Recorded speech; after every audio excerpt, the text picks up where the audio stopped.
pajak penghasilan naik. Setiap tahun di Jepang dilakukan pengukuran lingkar pinggang. Pajak jomblo. Baru-baru ini beredar kabar ada perhitungan pajak penghasilan baru yang disingkat dengan TER. By the way, apa itu TER? Apakah ada pajak penghasilan baru di tahun 2024 ini? Oke, kali ini kita akan membahas terkait PPh 21 atau pajak penghasilan pasal 21. Dan nanti kita akan sedikit menyinggung bagaimana pajak-pajak yang ada di seluruh penjuru dunia. Apakah sama atau tambah nyeleneh daripada di Indonesia? Atau juga mungkin ada negara-negara yang pajaknya itu luar biasa mahalnya, tapi masyarakatnya itu fine-fine aja. Kira-kira negara mana itu? Let's get the ball rolling.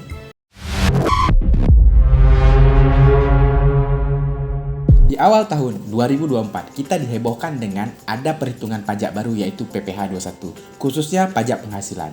Kabarnya, PPh 21 naik. Di antara kita, ada yang kaget pas dengernya, dan ada juga yang biasa-biasa aja pada saat melihat rincian gaji atau slip gaji. Sebenarnya, menurut orang pajak, PPh 21 itu tidak ada yang naik. Cuman, cara hitungnya aja yang disederhanakan. Walaupun ada juga mungkin yang berdampak ada kenaikan, tapi menurut informasi dari orang pajak itu tidak akan signifikan. Wajar, karena skema yang baru, perhitungan pajak kita adalah menggunakan metode tarif efektif rata-rata atau yang disingkat dengan TER. Dengan bertujuan memberikan kemudahan dan kesederhanaan bagi wajib pajak untuk menghitung PPh 21 pada setiap masa pajak. Masalah TER atau tarif efektif rata-rata ini sebetulnya sudah cukup lama dibahas ya. Oleh karena itu dalam rangka melakukan peningkatan kemudahan administrasi, nah DJP itu mengambil inisiatif gitu. Bagaimana caranya supaya dalam perjalanan Januari sampai katakanlah masa November itu tidak harus selalu ribet menggunakan rumus-rumus perhitungan harus disetahunkan dan sebagainya. Jadi, kenapa masyarakat pada heboh atau kaget? Mungkin kurangnya sosialisasi dari pemerintah atau dari perusahaan tempat mereka bekerja masing-masing. Oh ya, sedikit saya jelaskan, apa itu PPh 21? PPh 21 adalah singkatan dari pajak penghasilan pasal 21. Pajak ini merupakan jenis pajak yang dikenakan terhadap penghasilan berupa gaji, upah, honorarium, tunjangan, dan pembayaran lain-lain yang diterima oleh pegawai, bukan pegawai, mantan pegawai, penerima pesangon, dan lain sebagainya. Ngomong-ngomong masalah pajak, mari coba kita berselancar ke negara lain. Apakah ada pajak-pajak yang unik di negara lain, ataupun lebih mahal, ataupun tanpa sama sekali?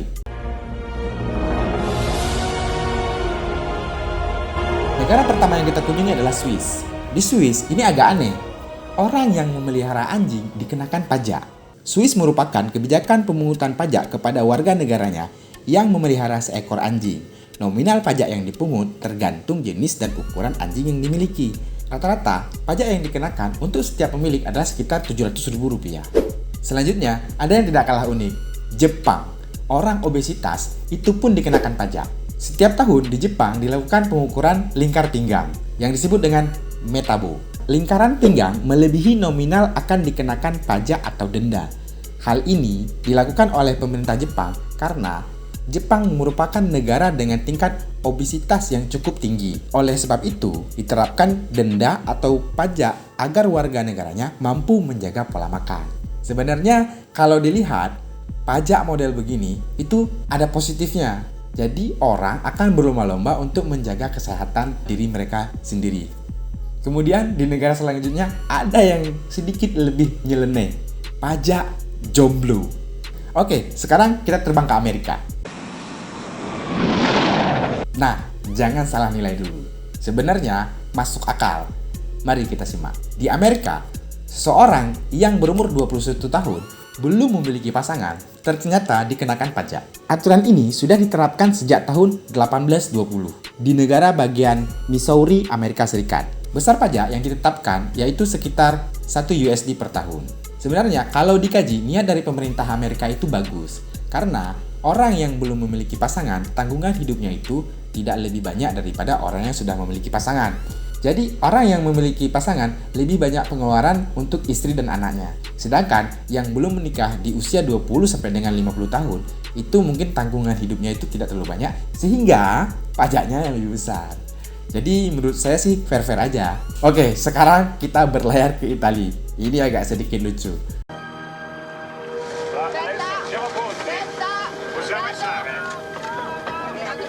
Di Italia, bayangan pun kena pajak.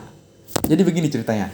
Pemerintah Italia menerapkan pembayaran pajak yang cukup unik. Jika seseorang yang memasang tenda toko yang dapat membuat bayangan, maka akan dikenakan pajak. Semua toko harus dilengkapi dengan alat pelindung untuk melindungi toko mereka dari sinar matahari. Jadi mungkin biar customernya nggak kepanasan. Oke, yang terakhir, ini tidak kalah unik dengan negara-negara yang sudah kita sebutkan tadi, yaitu Uganda. Bettina Tumhaise, known online as the Proud Farmer, posts videos promoting farming and giving farmers advice. Uganda menerapkan pajak bagi warganya yang sering berselancar di sosial media. Hal ini dilakukan agar mampu menekan tingkat penyebaran berita hoax di negara ini. Besar pajak yang dipungut untuk satu aplikasi media sosial dalam satu hari sebesar Rp700. Nah, ini cara kontrolnya gimana ya? Apakah kayak billing warnet? 3 out of 10 Ugandans use the internet, and most of them are on social media. Oke, dari tadi kita sudah membahas pajak-pajak unik, pajak di Indonesia. Kita belum berselancar ke negara yang tanpa sama sekali memungut pajak. Negara-negara tersebut umumnya sudah maju dan cukup kuat secara ekonomi, sehingga dapat mencukupi kebutuhan masyarakatnya atau warganya tanpa harus memungut pajak. Contohnya seperti Bahama, Bahrain, Bermuda, Qatar, Uni Emirat Arab, dan lain-lain. Oke, sedikit kita kupas. Negara-negara ini kenapa sih tidak memungut pajak? Dari mana asal pendapatan negara tersebut? Kita mulai dari Bahama. Bahama, sebagai salah satu destinasi wisata paling terpopuler di dunia, Bahama tidak membebankan pajak penghasilan kepada warganya. Negara ini memiliki pantai yang indah serta ekonomi yang berkembang pesat. Keindahan alam serta kekuatan finansial yang berimplikasi pada bebas pajak bagi warganya membuat Bahama menjadi salah satu negara yang paling layak huni di dunia. Bahrain adalah salah satu negara bagian pertama dari Teluk Persia yang menemukan minyak di wilayahnya. Penemuan minyak tersebut berkontribusi membuat Bahrain menjadi salah satu negara terkaya di dunia dan salah satu dari segelintir negara tanpa pajak penghasilan. Jika ingin tinggal di Bahrain, kabarnya Anda harus sudah pensiun dan berinvestasi sekitar 135 juta USD kepada properti atau berinvestasi sekitar 270 ribu USD di perusahaan Bahrain. Tapi tantangannya adalah Anda harus fasih berbahasa Arab. الواتساب المذكور في الصفحة أو على صفحتي الرسمية وجزاكم الله عنا خير جزاء مرة أخرى والسلام عليكم ورحمة الله وبركاته. Waalaikumsalam warahmatullahi wabarakatuh. Nah, selanjutnya ini sedikit lebih unik. Namanya adalah Bermuda. Bukan bahasa Indonesia. Bermuda adalah negara yang dekat dengan kawasan Amerika dan Eropa. Bermuda membebaskan pajak perusahaan, dividen, bahkan royalti, sehingga sangat cocok untuk investor yang ingin menanamkan modalnya. Meski menjadi kawasan yang bebas pajak, Bermuda tetap mendapatkan berbagai dukungan dana yang besar. Nike, salah satu merek sepatu kenamaan, turut menyumbang pendapatan fantastisnya untuk Bermuda. Oke, yang terakhir adalah Uni Emirat Arab. Uni Emirat Arab atau yang disingkat dengan UEA adalah salah satu negara yang memiliki pendapatan per kapitalnya yang tertinggi di dunia. UEA tidak menarik pajak penghasilan dari warganya, namun pajak perusahaan dan pajak konsumsi tetap diterapkan.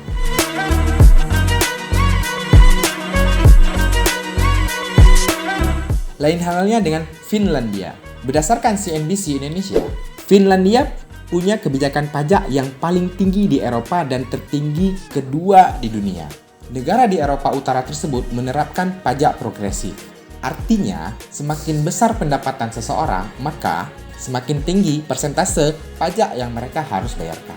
Di sisi lain, World Happiness Report menempatkan negara kecil berpenduduk 5,6 juta tersebut di ranking pertama dalam indeks yang mengukur kebahagiaan selama 6 tahun berturut-turut. Timo Viherkenta, Profesor Hukum dan Pajak dari Aalto University, Finlandia menilai ada dua faktor yang menjadi kontributor utama dalam kebahagiaan masyarakat Finlandia, pendidikan dan kesehatan.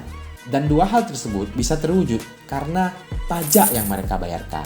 Jadi kesimpulannya, Finlandia itu masyarakatnya setelah membayar pajak dan mereka bisa langsung menikmati hasil pajak yang mereka bayarkan, baik dari pendidikan sekolah anaknya maupun dirinya sendiri dan kesehatannya. Jadi mereka ikhlas-ikhlas aja bayar pajak. Oke, sekarang kita kembali lagi ke Indonesia.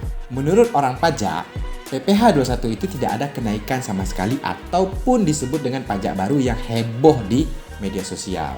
Malahan, cara perhitungan baru ini mempermudah kita dalam mengisi SPT pajak yang biasa kita isi yang ribet. Malahan, dengan sistem perhitungan yang baru ini dapat mempermudah kita, lembaga dan perusahaan dalam counting dan reporting. Ini sebetulnya bukan nggak ada pajak baru, tidak ada, wah ini pajak baru, beban pajak bertambah. Tidak, sama sekali tidak benar. Karena in total nantinya berapapun penghasilannya, dalam artian apakah sama dengan tahun lalu ataupun ada kenaikan, itu jumlah yang dibayar tetap sama. Karena memang bukan aturan baru ini, jadi tidak ada aturan baru, tarifnya tetap sama, cuma mekanisme perhitungannya saja yang dipermudah. Nah, sekian dulu dari saya terkait PPh 21 atau pajak penghasilan 21. Barangkali ada yang mau menambahkan, bertanya, ataupun mau berdiskusi, mari kita diskusi di kolom komentar. Oke.